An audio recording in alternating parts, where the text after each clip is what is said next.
Quelles sont pour vous les qualités qu'il faut avoir pour se faire entendre en tant que femme dans ce monde truffé d'hommes? Mais je dirais qu'il faut se faire entendre en donnant parfois de la voix. Et pourquoi je dis ça? Parce que quand je suis arrivée au gouvernement fédéral, il n'y avait pas beaucoup de femmes, et je me souviens d'une séance avec le Premier ministre de l'époque, c'était Guy Verhofstadt. On parlait d'un dossier difficile, la dioxine, et je donnais mon avis.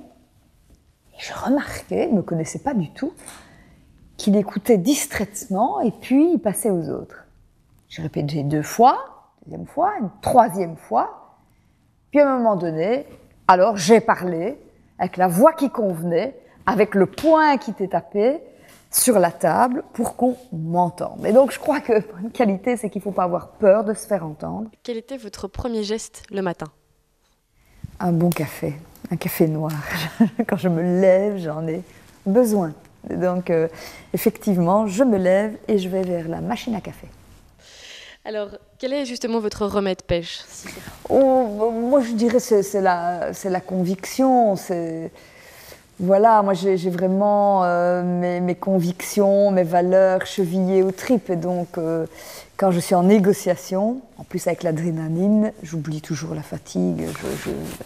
Je défends avec tellement de cœur, je crois, mes projets, que j'oublie la fatigue. Et un remède anti-stress? Je fais du sport un peu, du jogging, etc. Ça me fait du bien. Mais je suis moins stressée en politique que devant les fourneaux. Je suis nulle comme cuisinière. Quand on me demande de m'y mettre, alors là, je connais le vrai stress. Alors, qu'est-ce qu'on retrouve toujours dans le fond de votre sac? Un rouge à lèvres. Voilà, il y a beaucoup de broles dans mon sac, donc c'est une horreur. Mais je crois que c'est une spécificité des sacs des femmes. Bon, mais c'est vrai que j'ai toujours, je ne sais pas pourquoi, un rouge à lèvres, pas trop loin. Qu'est-ce qui déclenche automatiquement un fou rire chez vous? Franchement, les blagues de mon meilleur ami, qui sont des blagues bêtes, à souhait, mais qui me font hurler de rire. Voilà. Et la dernière en date? Quelqu'un parlait des problèmes instrumentaux chez une personne et ce responsable politique a dit elle apprend les instruments de musique ou quoi? Et je ne sais pas pourquoi je me suis effondrée de rire, pourtant c'était une réunion sérieuse sur des cas difficiles. Quelle est votre dernière folie? Ma dernière folie? Non, mes petites folies, ce n'est pas propre à moi, c'est plutôt propre cette fois-ci à mon époux et à moi, ce sont des voyages très loin. Quel est votre regard sur la presse féminine?